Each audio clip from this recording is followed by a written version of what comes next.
तो उन्होंने देवलोक पर चढ़ाई कर दी। और देवताओं ने सोचा अगर गुरु नहीं रहेंगे तो हम कमजोर हो जाएंगे। सब जगह ढूंढा, गुरु महाराज नहीं मिले तो उन्होंने अपने गुरु को बदल लिया। लोग बड़े स्वार्थी हैं, स्वार्थ बस कुछ भी कर सकते हैं। अपने गुरु को बदला और तस्यासन विश्वरूपस्य शिरांसि प्रीणि भारत सौमपीतं सुरापीतं अन्नादमीतं सुश्रुतम्। अपने गुरु को बदल लिया, तुष्टा को बना लिया। विश्वरूप के पुत्र तुष्टा, उनको अपना गुरु बना लिया। उनके 3 सिर हैं। सोम पीतम, सोम रस का पान करते हैं एक मुख से, दूसरे से सुरापान करते हैं और तीसरे से अन्न खाते हैं। उनको गुरु बना लिया और यज्ञ का कार्य कराने लगे, लेकिन वे धोखे से दैत्यों को आहुति देने लगे। इंद्र को पता चला कि धोखे से दैत्यों को आहुति दे रहे हैं, तो क्या करें? इंद्र को क्रोध आया और गुस्सा में आकर के उनका वज्र लेकर के संहार कर दिया, तीनों सिर काट दिए। जो सोमरस पान करते थे उससे पपिया बना, सुरापान करने वाले से गौरैया बना और अन्न खाने वाले से तीतर बना। संहार कर दिया। उसके बाद में जैसे दुष्टा को पता चला कि मेरे पुत्र का संहार कर दिया है, तो उन्होंने यज्ञ किया। और यज्ञ किया किस लिए? ऐसा पुत्र उत्पन्न हो जो इंद्र का संहार करे। लेकिन मंत्र की अशुद्धि हो गई। कैसी अशुद्धि हो गई? अतः पुत्र सुतातनया जीवायेन्द्रं शत्रवे इंद्र शत्रु विवर्धस्व मातरं जहि विदेश्वरम्। यज्ञ तो इसलिए किया कि इंद्र को मारने वाला पुत्र उत्पन्न हो, लेकिन संपुट ऐसा लग गया उल्टा कि इंद्र के द्वारा मरने वाला पुत्र उत्पन्न हो। यज्ञ संपूर्ण हुआ। वृत्रासुर विराट स्वरूप धारण करके प्रकट हुआ और कहा, पिताश्री क्या आज्ञा है? तो उन्होंने कहा, जाओ इंद्र के ऊपर चढ़ाई कर दो और इंद्र को बंदी बना करके मेरे सामने लाओ, अपने भाई का बदला लो। वृत्रासुर ने देवलोक पे जाकर के चढ़ाई की और बड़ा ही शक्तिशाली था। सभी देवता डर करके भागने लगे। उस समय वृत्रासुर से युद्ध हुआ, भगवान नारायण स्वयं गए सहायता के लिए और वृत्रासुर से बहुत बड़ा युद्ध हुआ कि ऐसा युद्ध किसी के साथ में नहीं हुआ। आज तक किसी ने भी भगवान की ऐसी स्तुति नहीं की जैसी वृत्रासुर ने की। राक्षस था और राक्षस होने के बाद में भी भगवान नारायण की जो स्तुति उसने की, ऐसी स्तुति किसी ने भी नहीं की।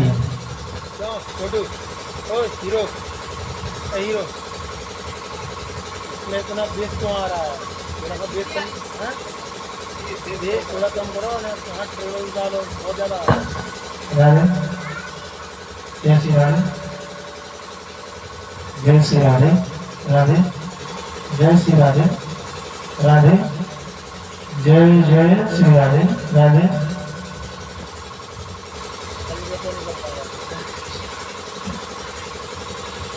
बोलिए भागवत भगवान की जय।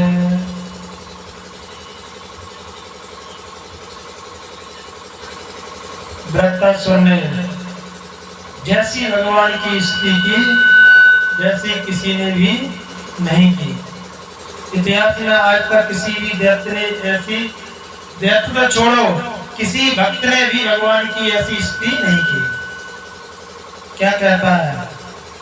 अहं हरे तव पादैकमूलम् दासान दासो भगता भूया मनाश्रिता सुपते गुणस्ते गृहिणी बात कर्म करो तुकाया। हे गोविंद, वृत्तासुर के वक्षस्थल में इंद्र का वज्र लगा हुआ है। भगवान ने कहा क्या चाहिए? तो कहता है मुझे कुछ नहीं चाहिए। भगवान ने कहा कहो तो स्वर्ग का राज्य ले लो, वैकुंठ धाम ले लो, मुझे कुछ नहीं चाहिए। तो अहम हरे तव पादैहिक मूलम, हे गोविंद हम तो आपके चरणों की कृपा चाहते हैं। बोले नहीं, इसके भी अधिकारी नहीं है। दासान दासो भवता सुभूयो, आपके जो भक्त है ना उनके दासों के चरणों की रज मिल जाए। मना स्मृतेता सुपते गुणास्ते, ये गोविंद आपके जो भक्त हैं, उन भक्तों के जो भक्त हैं उनके चरणों की रज बना दो, मुझे उनके चरणों की रज मिल जाए, यह चाहते हैं।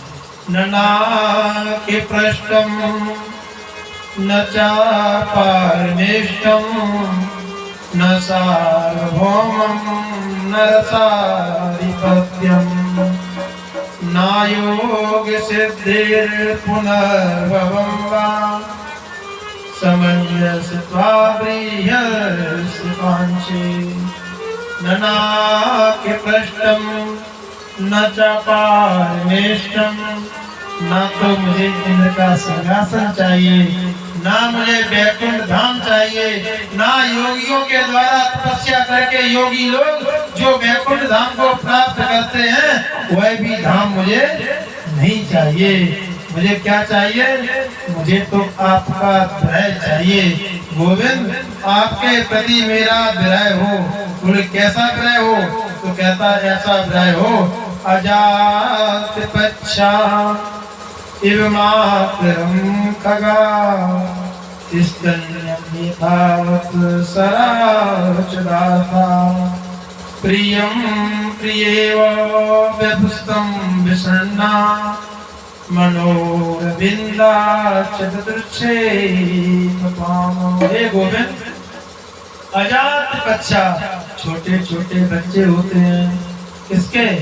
पंछियों के, कबूतर के, कौओं के छोटे छोटे बच्चे होते हैं ना, चिड़ियों के जिनके पंख नहीं निकले अभी, वो घोंसले में पड़े रहते हैं। और शाम के समय जब उनके माता पिता चिड़िया कबूतर आने में देरी कर दें तो बच्चे घोंसले के बाहर अपने मुंह को खोल के चिचियाते हैं। इसलिए क्योंकि भूख लग रही ना, कब मेरी माँ आएगी, कब मुझे भोजन कराएगी। तो अपने माँ पिता के लिए जैसे विरह में वो व्याकुल रहते हैं, वैसा विरह गोविंद आपके लिए मेरा हो, ऐसी विरह की कामना करता हूँ। दूसरा बोले नहीं, स्तन्यं यथावत् सराच्छदार्था, जैसे संध्या का समय हो और संध्या काल के समय में जब गाय घास चर के आती है, आने में थोड़ा सा विलम्ब हो जाए, छोटा सा बछड़ा घर पे बना है तो वो ऐसे रमाता है कब मेरी माँ आएगी तब मुझे दुग्ध पान कराएगी। कैसे वो रस्सी को तोड़ता है, ऐसा लगता है कि आज तो रस्सी को तोड़ ही देगा, ऐसे रमाता है। उसको देखने वाले भी दुखी हो जाते हैं, वो देखते हैं कि मेरी गाय कब आएगी तब बछड़े को दुग्ध पान कराएगी। बछड़ा अपनी माँ गाय के लिए जैसे व्याकुल होता है, हे गोविंद वैसे ही मैं आपके लिए व्याकुल हो जाऊं। कहता नहीं, और एक और उदाहरण देता है, प्रियं प्रियेव विसतं विषण्णा मनोरविन्दाच्च ददृच्छते त्वाम्। जो प्रिय स्त्री होती है ना, पत्नी अपने पति का जैसे इंतजार करती है। बोले कैसे? एक पति परदेश जाने लगा, उसकी पत्नी ने कहा स्वामी कब आओगे? तो पति ने कहा देवी हम 40 दिन बाद आ जाएंगे। भोली थी बेचारी, पढ़ी लिखी नहीं थी, बोले पता कैसे चलेगा कि 40 दिन बाद कब होगा 40 दिन, किस तारीख में, हमको पता नहीं चलेगा। तो उसके पति ने दीवार पर 40 लाइन बना दी और कहा एक दिन हो जाए तो एक लाइन को काट दिया करो। ऐसे धीरे धीरे 20 दिन हुए, 25 दिन हुए, 30 दिन हुए, 35 दिन हुए और 36 दिन हुए, 38 दिन हुए। जैसे ही लाइन कम होती जा रही है वैसे ही उसको पति से मिलने का विरह बढ़ता गया। आज आखिरी लाइन बची ना, जब अंतिम लाइन बचती है तो बार बार दरवाजे की तरफ देखती है और बार बार आके अंदर लाइन की तरफ देखती है। आज तो आखिरी लाइन है ना, आज मेरे स्वामी आएंगे, आज मेरे स्वामी आएंगे। जो अपने पति के लिए कैसा विरह करती है, कैसी व्याकुल रहती है मिलने के लिए गोविंद, ऐसे ही आपके दर्शन के लिए मेरी तड़प हो। ये वृत्तासुर ने मांगा। इतिहास में, शास्त्रों में ऐसी वंदना किसी ने नहीं की। भगवान ने कहा वृत्तासुर से तुमको स्वर्ग दे दें, बैकुंठ धाम दे दें। वृत्तासुर ने कहा कुछ नहीं चाहिए, आज आपसे मिलने की ऐसी तड़प है, ऐसी तड़प में ही मेरे प्राण निकल जाए, बस यही चाहते हैं।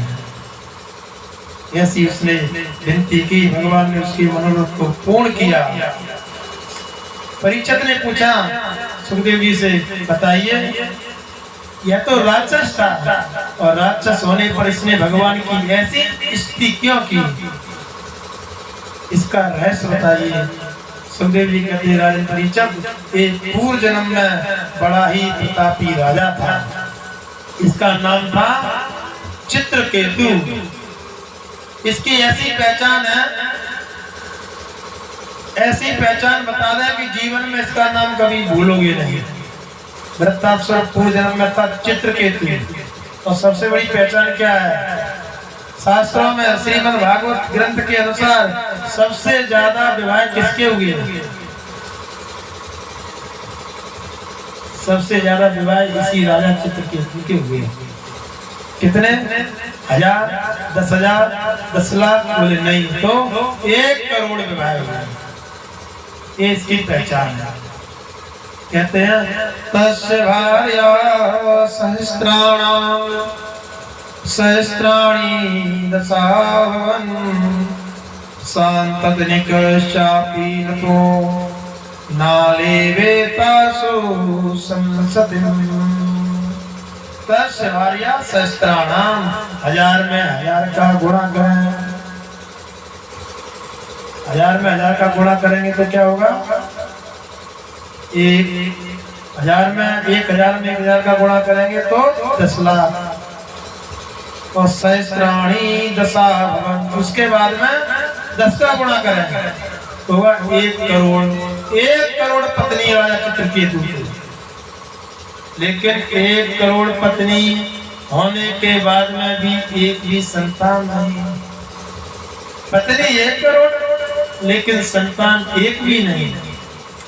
संतान के वियोग में दुखी रहने लगा कि कोई ऐसी कृपा हो जाए, संतान मिल जाए। एक बार अंगरा ऋषि का आगमन हुआ और अंगरा ऋषि का आगमन हुआ तो अंगरा ऋषि ने वरदान दिया कि तुम्हारे संतान हो जाएगी। तो एक पुत्र हुआ। अब हुआ क्या, 99,99,999 को 100 किया, ढाई हो गया कि महाराज इससे अधिक प्रेम करेंगे, मुझसे कम करेंगे। इसके पुत्र हो गया, महाराज इसी के महल में रहते हैं। तो सबने मिलकर के उसको विष दे दिया और विष दे दिया तो पुत्र मारा गया। आज तक इतिहास में इतना बड़ा शोक किसी ने नहीं किया जितना शोक वृत्तासुर ने किया। कैसा शोक किया कि पुत्र के सबको लेकर के गोदी में बैठे हैं, दाह संस्कार नहीं करने दे रहा है। इतना शोक किया, पुत्र से इतना मोह। तो सबको समझाते हुए नारद जी आए समझाने के लिए। तो नारद जी ने संदेशा भिजवाया कि जाओ कह देना अपने महाराज से कि नारद जी आए, हमसे आकर मिल लें। चित्रकेतु ने कहा मुझे किसी से नहीं मिलना है। नारद जी ने कहा कह देना अंगरा ऋषि भी साथ में हैं जो पुत्र देने का वरदान दे सकते हैं, तो पुत्र को जीवित भी कर सकते हैं। और जैसे अंगरा ऋषि की सूचना पहुंची तुरंत दौड़ करके आया। तो सारा समाचार सुनाया। अंगरा ऋषि ने कहा पुत्र को हम जीवित नहीं कर सकते हैं, संकर्षण विद्या मुझे नहीं आती है, संकर्षण विद्या आती नारद जी को, इनसे सीखो। लोग बड़े स्वार्थी हैं, स्वार्थ के बस अपने गुरु को बदल देते हैं। तुरंत नारद जी के चरणों को पकड़ लिया कि आप मेरे कार्य को पूर्ण करो। नारद जी ने कहा कि संकर्षण विद्या के द्वारा हम जीव को बुला देंगे, लेकिन जीवात्मा इस शरीर में प्रवेश करना चाहे तो अगर उसने मना कर दिया तो हम कुछ नहीं कर सकते हैं। राजा चित्रकेतु ने कहा उसको यहाँ से ज्यादा सुख संसार में कहीं मिलने वाला नहीं है, बुलाओ। जीवात्मा को बुलाया, जीवात्मा ने मना कर दिया, कोई किसी का पुत्र नहीं है, कोई किसी का पिता नहीं है, पूर्व जन्म में मैं तुम्हारा पिता था, तुम मेरे पुत्र थे, तुम मुझको रोते हुए छोड़ गए थे, मैंने अपना हिसाब बराबर किया। कहा ये जितनी भी रो रही है ना, झूठे आंसू बहा रही हैं, इन सबने मिलकर के ही मुझे विष दिया। और बताया तो राजा चित्रकेतु को वैराग हो गया, राज्य को छोड़ दिया, संकर्षण विद्या सीखी और वह जाकर के विचरण करने लगा, गंधर्व बन गया। एक दिन गया कैलाश पर्वत पर, देखा भगवान शिव जी उपदेश दे रहे थे, मैया को अपनी जंगा पर बैठा लेते, तो कहने लगा अरे ये श्लोक गुरु साक्षात धर्मं भक्ता शरीरणा आस्ते मुख्या सभायां में मितनी भूय भार्या। देखो देखो ये जगत गुरु बने घूमते हैं, ये कैसे जगत के गुरु हैं जिनको पता नहीं है कैसे रहना चाहिए। पत्नी को जंगा पे बैठा करके उपदेश दे रहे हैं। बोले बाबा कुछ नहीं बोले, मैया से रहा नहीं गया। मैया ने कहा इतने लोग उपदेश ले रहे हैं कि सीधे ये देखा ही नहीं कौन कहाँ बैठा है, सब लोग उपदेश ले रहे हैं, लेकिन तुम्हारी ऐसी दृष्टि पड़ी, तुम्हारी दृष्टि में दोष है, इसलिए तुम यहाँ रहने के अधिकारी नहीं हो, जाओ राक्षस बन जाओ। वही चित्रकेतु नाम का गंधर्व था, वो जाकर के वृत्तासुर बना। सुखदेव जी कहते राजन परीक्षक आगे की कथा कहता हूँ।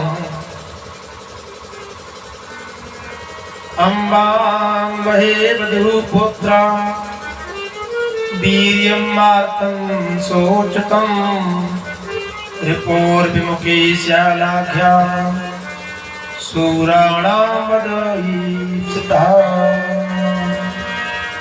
जो हिरण्याक्ष है ना, जिसका संहार भगवान ने पहले कर दिया, उसका बड़ा भाई था हिरण्यकश्यप।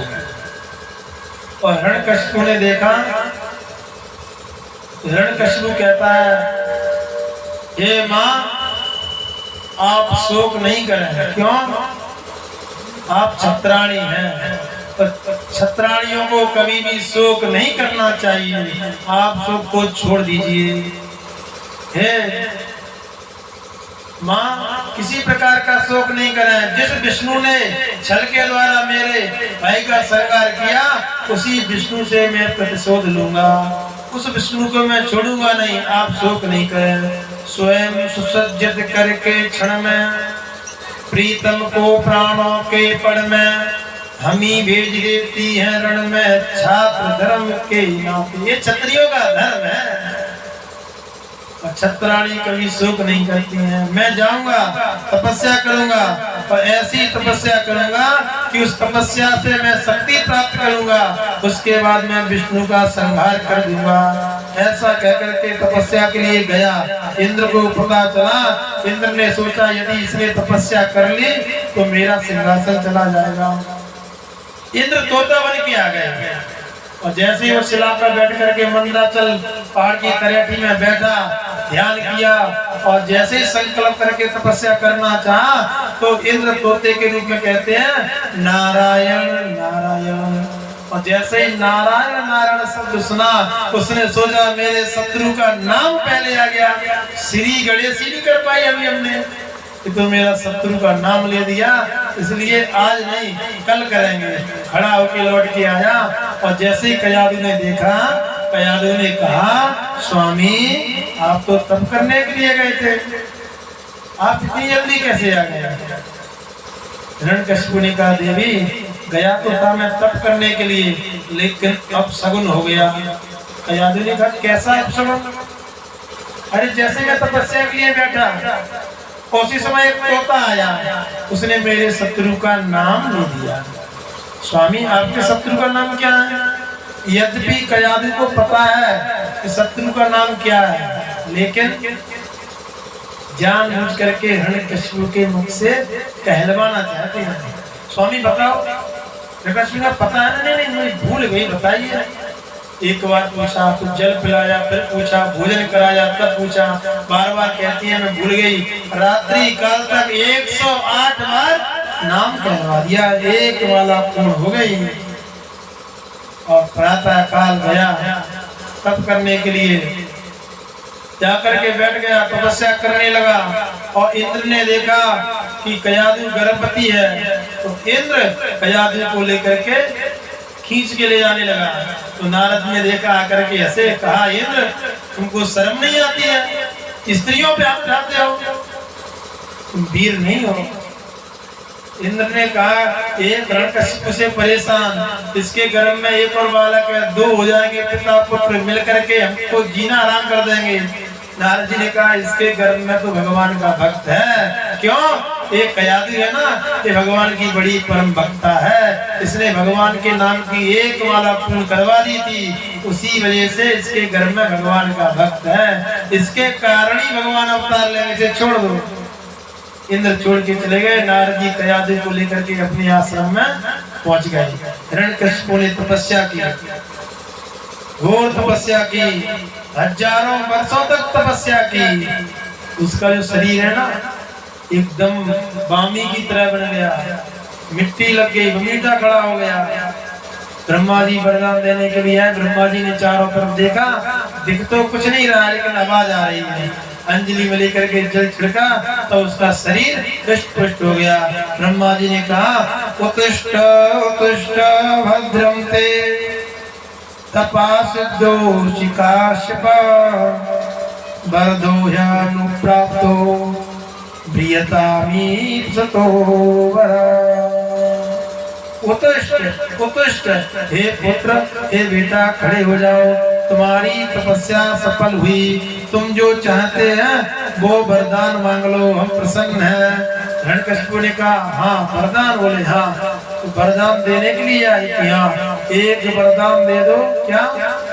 राक्षसों का कोई वरदान?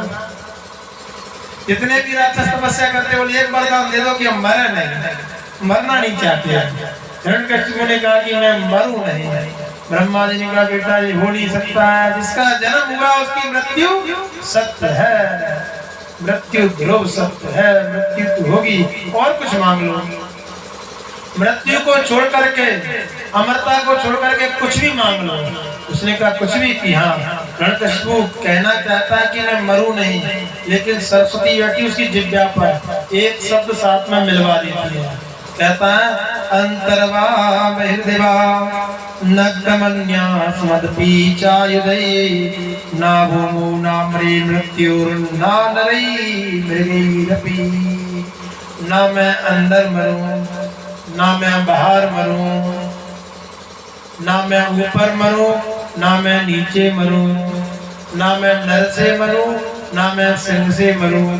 ब्रह्मा जी के बनाए हुए प्रकृति में किसी से भी नहीं मरूं।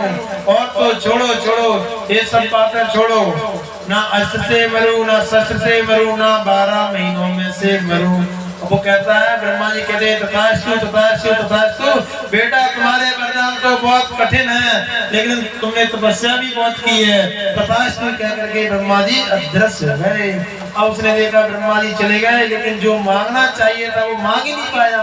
क्रोध आया, और क्रोध में आकर के दोनों मुष्टि को लेके मंदराचल पे प्रहार किया, तो मंदराचल पहाड़ चकनाचूर हो गया। क्रोध आया, आकर के देखा वरदान तो बहुत मांग लिए, और आकर के अपने राज्य में पहुंचा, तो जो उसको करना था वो चालू कर दिया। क्या? राक्षसों के जो काम है ना, भगवान की पूजा बंद करो, कल बताया था ना, ये राक्षसों के काम होते हैं। भगवान की पूजा बंद, देवालय बंद, कोई भी हवन नहीं करेगा, पूजन नहीं करेगा, जप नहीं करेगा। सर्वदेव मयो राज्ञा, मैं राजा हूँ ना, तो मेरे अंदर ही सभी देवता हैं, मेरा ही पूजन करो। और एक दिन देखा तो बुलाया अपने बेटा प्रहलाद को, कहा बेटा प्रहलाद इधर आओ, अपनी गोदी में बिठा लाया। और छोटे से प्रहलाद, सोचो यहाँ पर कुछ लोग सोचते हैं कि बताओ हिरण्यकशिपु ने हजारों वर्षों तक तपस्या की, हजारों वर्षों तक तपस्या की और लौट करके आया तो प्रहलाद छोटे ही बने रहे 5 वर्ष के। प्रहलाद की उम्र नहीं बढ़ी।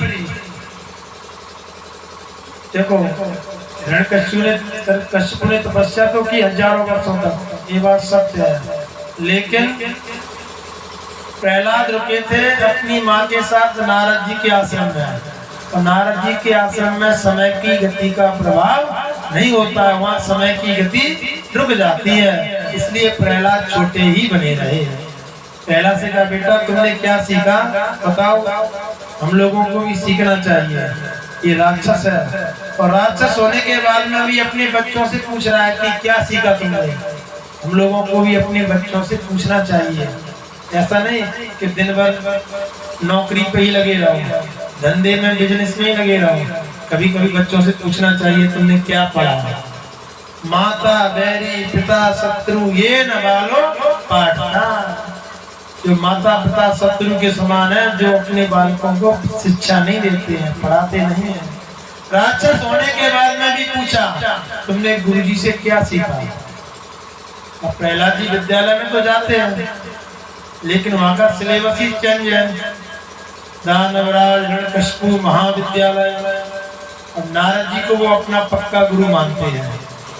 जैसे पूछा तुमने क्या सीखा, तो कहा प्रहलाद ने तत्साधु मन्ये सुरवर्य विहीनां सदा समद विमग्न धिया मसदा विहातो हित्वात्मपातं ग्रहयन्ति कोपम वनम गतो यद्रिमाश्रित। हे पिताजी मैंने अपने गुरुजी से सीखा है कि जो घर है ना, घर को संसार को अंधे कूप के समान समझ करके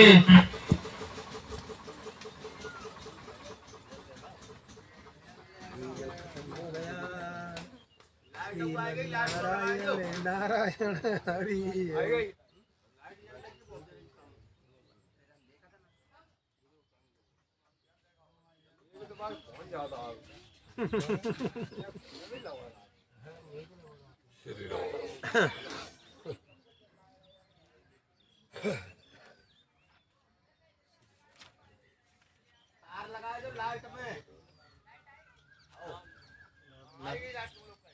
ना तो लाइट को पता रहा है ना तीन को पता रहा है। सामने लग गया यार, देखिए आपको ना दिखाई दे।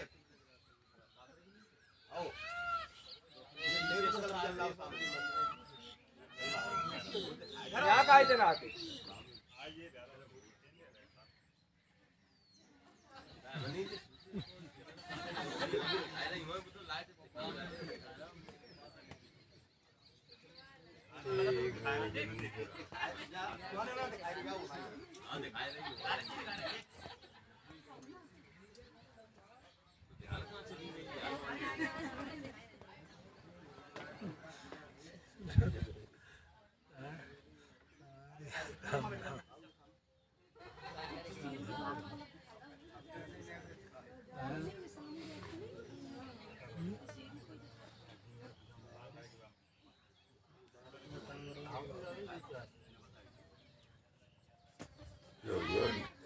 नहीं चल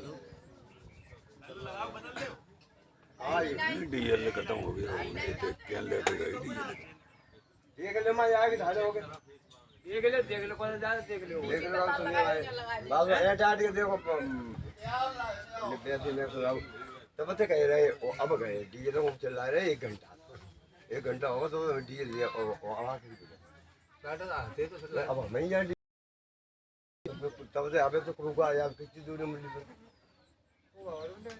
अरे बंद होते तो आया मोड़ा गए मोड़ा पहले कल यार हो जाए